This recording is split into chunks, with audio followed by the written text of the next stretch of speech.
بسم الله الرحمن الرحيم الحمد لله رب العالمين والصلاة والسلام على أشرف الأنبياء والمرسلين نبينا محمد وآله وصحبه أجمعين۔ قلوب کا زندہ ہونا، اس کی کچھ علامات ہیں۔ جیسے جیسے آپ کو زندگی ملتی چلی جاتی ہے، یہ علامات نمایاں ہوتی چلی جاتی ہیں۔ ان میں سے ایک یہ ہے کہ اللہ کا ذکر ہو، اللہ کے تذکرے ہوں تو دلوں کا پسیج جانا، دلوں کو کھینچ پڑنا۔ ایک انما المؤمنون الذین اذا ذکر اللہ وجلت قلوبہم، جہاں بھی اللہ کے تذکرے ہوں، اللہ کی باتیں ہو رہی ہوں تو قلوب پست ہو جائیں، نرم پڑ جائیں اور پسیج جانے لگیں، اور ان پر جو ایک واردات سی گزرتی ہے محبوب کا ذکر ہونے کے وقت، تو وہ ان کا حال ہوتا ہے۔ وَإِذَا تُلِيَتْ عَلَيْهِمْ آيَاتُهُ زَادَتْهُمْ ایمانا، اور پھر جب اللہ کے فرمان اس پر پڑھے جاتے ہیں تو ان کے ایمان اوپر جانے لگتا ہے۔ یہ بہت سارے ابن قیم نے بھی اس کا تذکرہ کیا ہے، اور انہیں بھی کہتے ہیں کہ محبت کی بہت ساری ادائیں کچھ حرج نہیں ہیں کہ دنیا والوں سے بھی سیکھ لی جائیں، کیونکہ محبت ایک عمل ہے، وہ اللہ کے لیے ہو تو اس کو بہت خالص ہونا ہوتا ہے، ٹھیک ہے، لیکن یہ ہے کہ اس کی حقیقت بہرحال آپ کو مل جاتی ہے۔ اور اس حوالے سے شاعری وغیرہ اور شاعری کے جتنے دیوان ہیں ان میں محبت اور محبوب کے تذکرے اور اس سے جو قلوب پر احساسات وارد ہوتے ہیں، اچھا تو یہ احساسات اللہ رب العزت کے متعلق انسان پر وارد ہونے لگتے ہیں۔ دوسری کہتے ہیں کہ یہ ہے کہ اللہ رب العزت نے فرمایا کہ اللہ نزل احسن الحدیث کتابا متشابہا، اللہ تعالیٰ نے ایک کتاب اتاری ہے جو جس کے مضامین باہم ملتے جلتے ہیں، مثانی، اور وہ دوہرا کر پڑھے جاتے ہیں، تقشعر منہ جلود الذین یخشون ربہم، تو اس سے کپ کپی یا لرزہ طاری ہوتا ہے ان کے چمڑوں پر، ان کی جلدوں پر جو اللہ رب العزت سے ڈرنے والے ہوتے ہیں۔ ثم تلین جلودہم وقلوبہم الی ذکر اللہ، پھر ان کی جلدیں اور ان کے قلوب بالکل نرم ہو جاتے ہیں اللہ رب العزت کی یاد کے لیے اور اس کے تذکروں کے لیے۔ اچھا تو اس کو کہتے ہیں کہ یہ جو اس کلائمیکس سے کہتے ہیں یہ کہ تقشعر منہ جلود الذین یخشون، کہ کبھی آپ پر کپ کپی طاری ہو جاتی ہے۔ ان تراجم میں نے اردو کے تراجم میں دیکھا اس آیت کے لیے تو قشعریرہ، اس کے لیے رونگٹے کھڑے ہونے کے لفظ بھی بعض تراجم نے استعمال کیے ہیں۔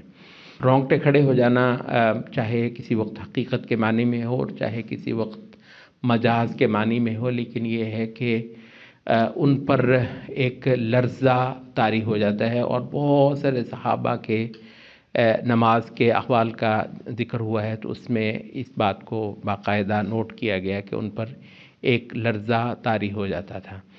اچھا، ذکر کے وقت، دعا کے وقت، سجود کے اندر، قرآن مجید پڑھتے وقت، قرآن مجید سنتے وقت، اچھا یہ کلائمیکس ہے۔ دوسرا یہ ہے کہ دلوں کے اندر ایک خوف اللہ کا پیدا ہو جانا، الم یأن للذین آمنوا ان تخشع قلوبہم لذکر اللہ، کیا ایمان والوں پر اب بھی وہ وقت نہیں آیا کہ ان کے دل پست ہو جائیں اللہ رب العزت کی یاد کے لیے۔ یہ تین باتیں یہاں پر ہوئی ہیں، رونگٹے کھڑے ہو جانا، دلوں کا پر ایک کیفیت جو ہے خوف کی، طلب کی اور چاہت کی واردات جو ہے وہ گزرنا، اور پھر یہ ہے کہ لرزہ طاری ہو جانا۔ اس میں اہل علم نے کہا ہے کہ یہ سارا کچھ جو ہے وہ ہمیشہ نہیں ہوتا، بسا اوقات یہ کیفیت آنے میں بہت وقت لگتا ہے۔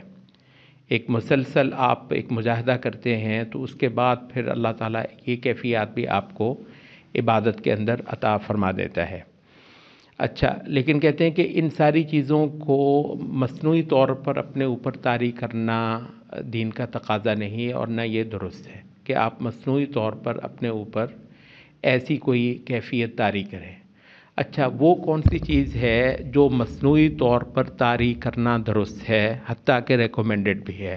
جب آپ کی طبیعت اس معاملے میں آپ کا ساتھ دے. کہتے ہیں وہ واحد ایک چیز ہے اور وہ ہے قرآن پڑھتے ہوئے، اور ظاہر ہے کہ قرآن کا سب سے اعلیٰ محل نماز ہے، تو قرآن پڑھتے ہوئے اپنے اوپر رونا طاری کرنا، گریا.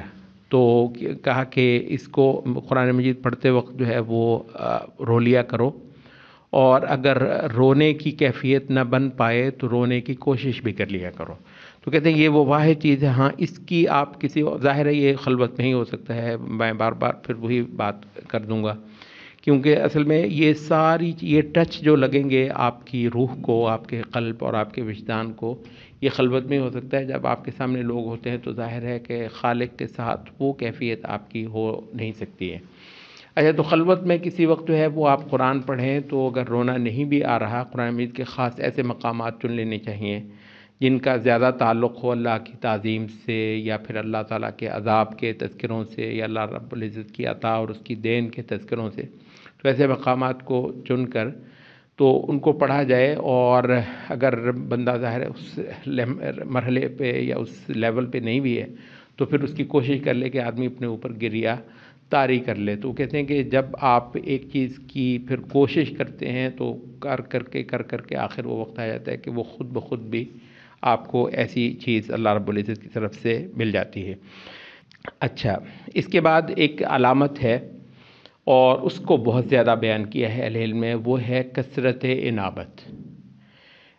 بہت زیادہ انابت آپ کے اندر پیدا ہوتی ہے. اب یہ انابت کیا ہے، اس کو اگر ہم تھوڑا سا نہ کھولیں تو شاید یہ پورا مضمون ہی واضح نہ ہو، کیونکہ اس سے پہلے جو 3-4 چیزیں ہوئی ہیں وہ خاص عبادت کے اوقات میں، یا جب خاص اللہ کا ذکر ہو رہا ہو تو اس وقت ہی وہ چیز پیدا ہوتی ہے. اچھا، لیکن انابت کا جو حالت ہے یہ تو ہر وقت آپ پر طاری ہو سکتی ہے. تو اس وجہ سے سب سے جو بڑی سپیس ہے قلوب کی زندگی کے حوالے سے تو وہ انابت ہی کے مضمون کی ہے.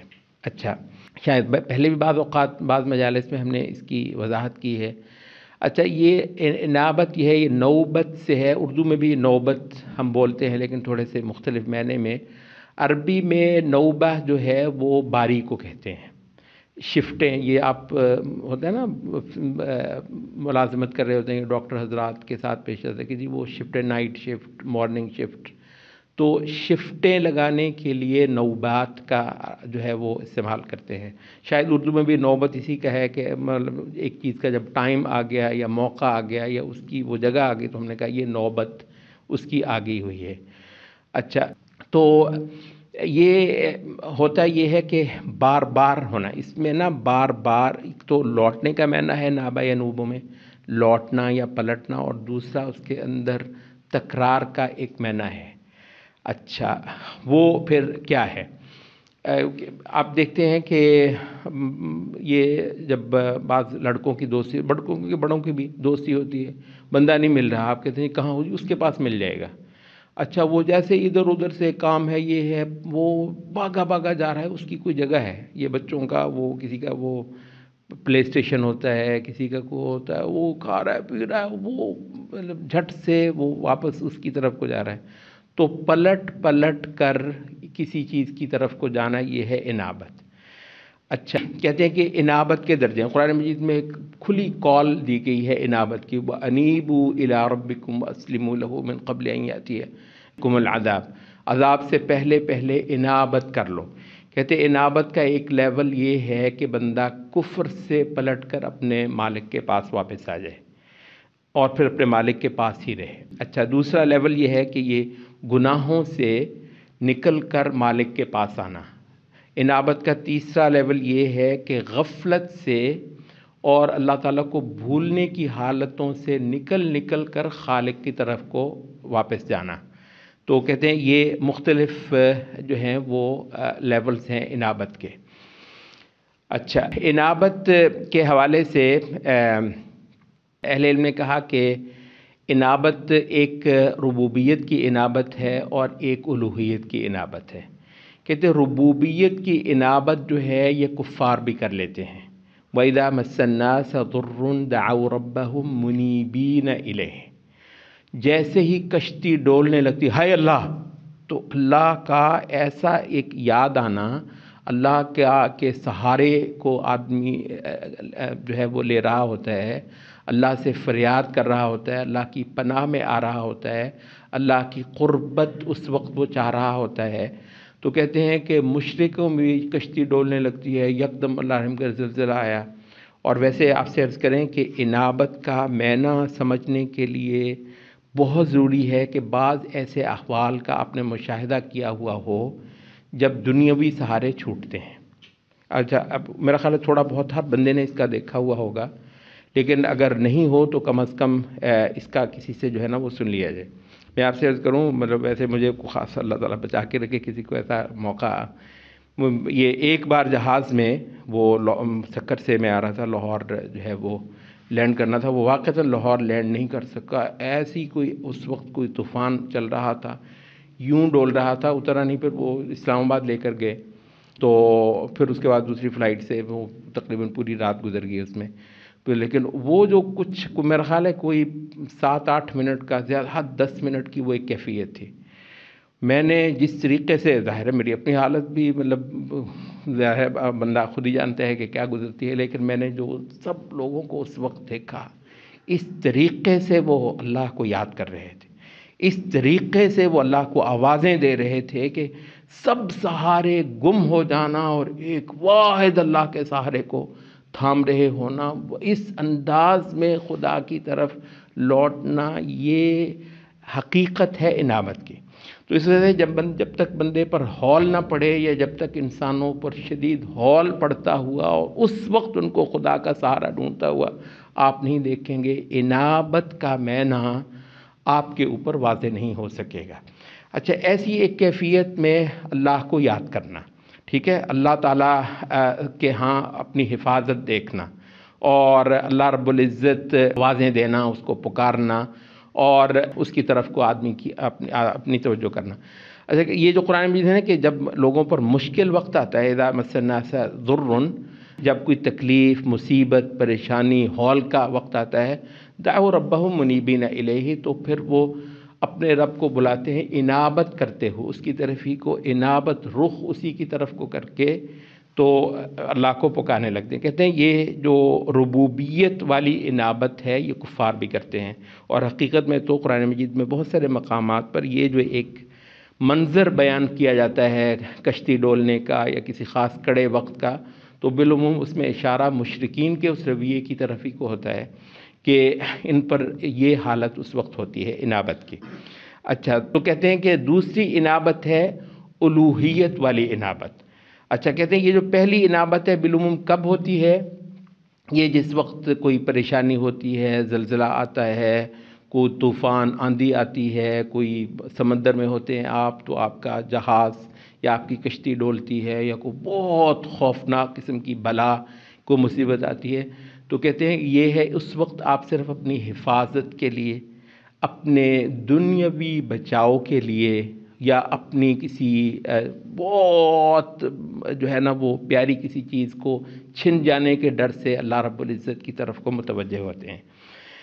اچھا، کہتے ہیں کہ الوہیت والی یہ ہے کہ کوئی آپ بالکل خیریت سے بھی ہوں اور اللہ کے لیے یوں ہی پریشان ہو رہے ہوں۔ اچھا، اللہ والوں پر یہ کیفیات گزرتی ہیں، اللہ والوں پر یہ کیفیات گزرتی ہیں کہ سمندر میں کشتی ڈولتے وقت جو کافروں کی یا عام لوگوں کی جو حالت ہوتی ہے اللہ کو پکارنے میں، اللہ والے بڑے ہی خیر سے ہوتے ہیں، کوئی اس طرح پکار رہے ہوتے ہیں اللہ کو، اللہ کے لیے آگے یوں گھگیا رہے ہوتے ہیں، اللہ کی جو پروٹیکشن۔ اچھا، ان کو یہ پتہ ہے کہ اصل میں آپ بڑے آرام سے ہیں، تو یہ دراصل اللہ کی پروٹیکشن ہے، اللہ تعالیٰ کی حفاظت ہے دنیوی حوالے سے بھی، اور دراصل ان کو ڈر ہوتا ہے قبر کے اندھیروں کا، قبر کی پریشانیوں کا، اور اس کے بعد حشر میں جو انسانوں نے کھڑا ہو، یہ ایک لمحہ ان کو اس قدر پریشان کرتا ہے کہ اس کا تصور کر کے تقریباً یہ روزانہ ہی حشر میں کھڑے ہوتے ہیں، ذہنی طور پر، شعوری طور پر، اور پھر اللہ کو ایسی ایسی آوازیں دیتے ہیں، یہ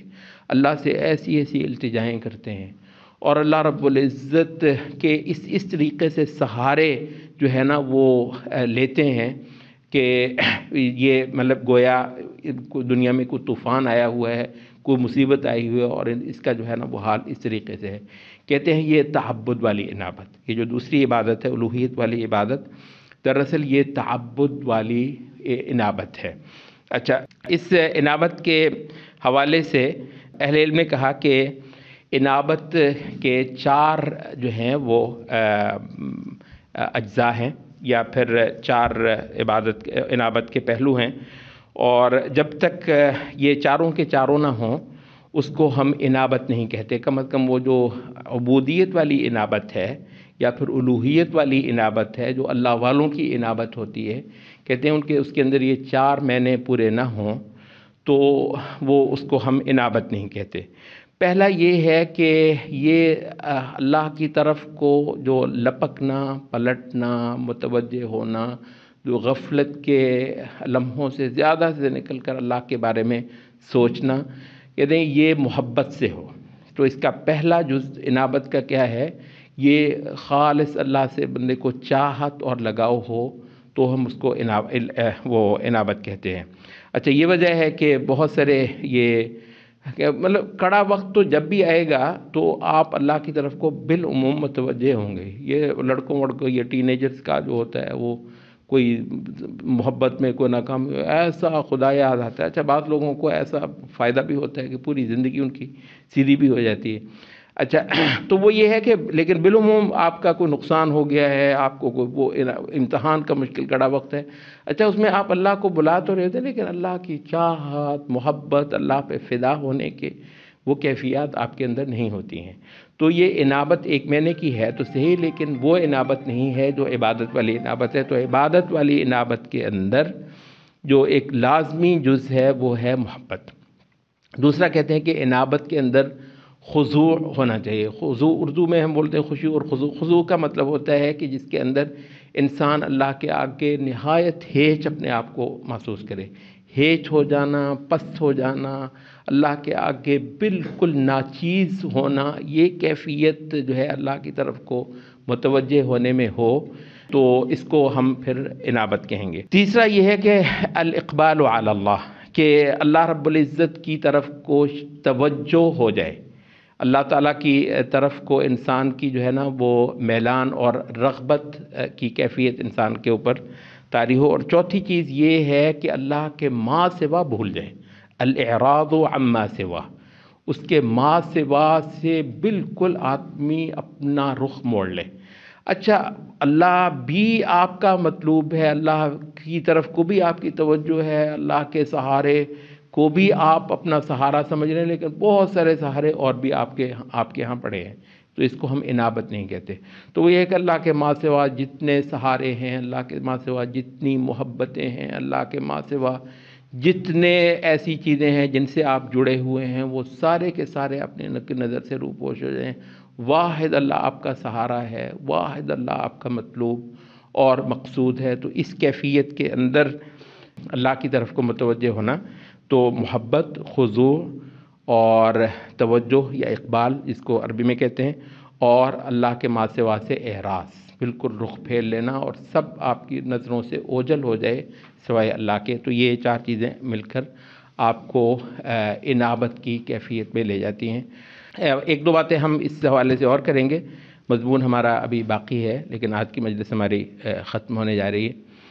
اچھا، تو وہ یہ ہے کہ لفظ انابت خاص اس وجہ سے بولا، خاص طور پر انابت کا جو سب سے اوپر والا لیول ہے وہ کیا ہے؟ ہم نے کہا نا کہ شرک سے اور کفر سے نکل کر مالک کے کھونٹے پر جا کر بن جانا، یہ انابت کا لیول ہے. پھر یہ کہ گناہ، کبائر وغیرہ، ان سے ہٹ کر خالق کی عبودیت کی جو ہے وہ رسی اپنے اوپر باندھ لینا، تو یہ لیول ہے. تیسرا جو لیول ہے وہ یہ ہے کہ ٹھیک ہے الحمدللہ، نہ تو اللہ کا شکر ہے ہم کفر کرتے ہیں رب العزت کے ساتھ، نہ شرک کرتے ہیں، نہ تاکہ اللہ نے اس سے بھی بچائے ہوئے کہ کبائر کریں، کبائر بھی نہیں کرتے ہیں، گناہ بھی بڑے بڑے جو ہیں ان سے ہم الحمدللہ بچتے ہی ہیں. اس کے باوجود ہمارے حق میں جو انابت ہے وہ ہے غفلت سے انابت. اللہ بھولتا ہے، ایک لمحے اللہ آپ کے سامنے ہے، اللہ رب العزت آپ کی توجہ میں ہے، اور اگلا لمحہ آیا تو ظاہر. اچھا، یہ کہتے ہیں کہ یہ ہوتا ہے، انسان بہرحال اس دنیا میں رہتا ہے، اس کو ڈھیروں کام کاج بھی ہوتے ہیں، تو ظاہر ہے کہ آپ کو امتحان کے لیے تیاری بھی کرنی ہے، آپ کو اپنی جاب بھی کرنی ہے، 20,000 کام بھی ہیں، آپ کی ملازمت بھی ہے، کھیتی باڑی بھی ہے، وغیرہ وغیرہ۔ اچھا اس میں تو ہے، تو یہ طبی طور پر یہ اچھا تو کہتے ہیں اس میں زیادہ سے زیادہ بیچ میں وہ نوبت ہے یہ کہ بار باریاں لگا کر ایک لمحہ پھر اگلے لمحے پھر واپس آیا، وہ جیسے ہم نے کہا کہ اس کا مضمون کا ایک وہ یہ ہے، جیسے نا آپ کو پتہ ہوتا ہے کہ فلاں آدمی جہاں جب کہیں نہیں مل رہا تو کس کے پاس مل جائے گا، تو وہ یہ ہے کہ وہ ادھر سے نکلا، جاب وہ بھی کرتا ہے، بزنس وہ بھی کرتا ہے، لیکن جب وقت ہوتا ہے تو کسی اپنے پیارے کے پاس پلٹ کر جاتا ہے، دن میں 10 بار کال بھی کرتا ہے۔ یہ گزرتی ہے آپ پہ، یہ نوبہتہ جوڑے جو ہوتے ہیں وہ ہر چند ساتھ کے بعد، چند ساتیں بھی شاید زیادہ ہوں، اچھا وہ تھوڑی دیر کے بعد فون اٹھاتا ہے، صرف حال چال پوچھتا ہے کہ کون سا مسئلہ ہے۔ کہتے ہیں یہ انابت کی کیفیات کو سمجھانے میں بہت زیادہ مددگار ہیں۔ اچھا تو یہاں ہم یہ کہتے ہیں کہ یہ جو ہے نا اللہ والے جو ہوتے ہیں وہ ہر لمحے وہ مواقع پیدا کرنے میں بہت زیادہ وہ کریٹیو ہوتے ہیں، مواقع پیدا کرنے میں۔ ابھی میں آپ سے عرض کر دوں، آپ نے اپنا کمپیوٹر سٹارٹ کیا، اچھا آپ کو یہ پتہ ہے کہ کمپیوٹر سٹارٹ ہو کر وہ پوری طرح ہونے میں بسا اوقات منٹ لگتا ہے، بسا اوقات 30 سیکنڈ لگتے ہیں، بسا اوقات 2 منٹ بھی لگ جاتے ہیں، بعض کمپیوٹر تو 5 منٹ لیتے ہیں۔ اس 5 منٹ میں آپ کیا کرتے ہیں؟ ابھی آپ کمپیوٹر پہ بیٹھے ہوئے ہیں، کھل نہیں رہا، آپ انتظار کر رہے ہیں، اچھا آپ کے وہ زبان پر مہدی حسن کا اس دوران میں گانا آ گیا، ٹھیک ہے، تو آپ کے وہ کچھ اور بول آ گئے، اچھا یہ ادھر ادھر کی کچھ باتیں ہو گئیں۔ اچھا جو اللہ والے ہیں وہ کیا کریں گے؟ ظاہر ہے اب جس وقت کام ہے، اللہ والے بھی کام کرتے ہیں، کھیتی باڑی، ملازمتیں، جاب، بزنس، اسٹڈی، اللہ والے بھی کرتے ہیں، بس اوقات آپ سے ہم سے زیادہ اچھی کرتے ہیں۔ اچھا تو وہ بات نہیں ہے۔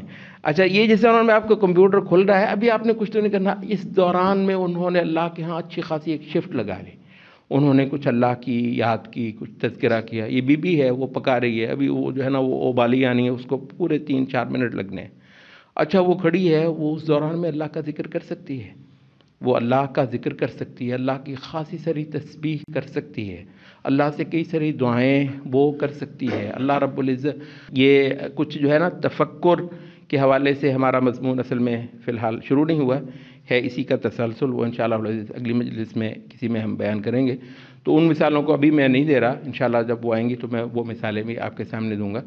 اچھا لیکن فی الحال یہ ہے کہ دعا، اللہ تعالیٰ کی کچھ تسبیح کر لی، اللہ رب العزت کی کچھ حمد کر لی، اللہ رب العزت کی کچھ بڑائی کر لی، اللہ کو پسندیدہ کچھ کلمات جو ہیں وہ آپ نے ادا کر لیے۔ اچھا تو یہ کیا ہے؟ یعنی اگر آپ سوچنے لگیں گے، میں نے آپ کو صرف 2 مثالیں دی ہیں، بی بی جو بورچی خانے میں صرف وہ ڈوئی ہلا رہی ہے، یا مطلب وہ کچھ پیس رہی ہے، کچھ اور 2 منٹ فلاں چیز میں لگنے ہیں، 3 منٹ اس میں لگنے ہیں، آپ کمپیوٹر کر رہے ہیں، پتہ نہیں اس طرح کی مثالیں آپ کے سامنے آ جائیں گی، کتنے ہوتے ہیں اس دوران میں آپ اللہ کے پاس سے ہو آتے ہیں، یہ اللہ والے ہیں، ٹھیک ہے۔ اس دوران اچھا وہ مواقع پیدا، تو انابت کا معنی ہی یہ ہے کہ بھئی مصروف ہوتے ہی ہیں، اس میں بیچ میں نکل کر خدا کے پاس سے ہو آنا، کبھی 1 منٹ کے لیے ہو آئی ہے، کبھی 2 منٹ کے لیے ہو آئی ہے۔ اس کی ایک بڑی صورت یہ ہے کہ اب سارے کام دھندے چھوڑ کر وضو کر کے اللہ کے آگے وہ 5 بار، تو وہ فرض ہے نا انابت کا ایک پورا مطلب، تو پوری نماز انابت ہوگی، ایسا ہی ہے، پوری نماز آپ کی انابت ہوگی۔ کبھی کبھی آپ بڑا وقفہ لیتے ہیں، حج کے لیے نکل جاتے ہیں یا عمرے کے لیے نکل جاتے ہیں، وہ پورا ایک بڑا جو ہے نا وہ رچ قسم کا وہ ایک انٹرول آ گیا ہے کہ جس میں آپ نے پوری دنیا سے نکل کر خدا سے آپ لو لگائیں۔ تو آپ نے اب آپ کو شاید اندازہ ہوا ہے کہ جو قلوب کی زندگی کا بہت بڑا مظہر جو ہے وہ دراصل انابت کے اندر ہے، جس کی صورتیں بے شمار ہیں۔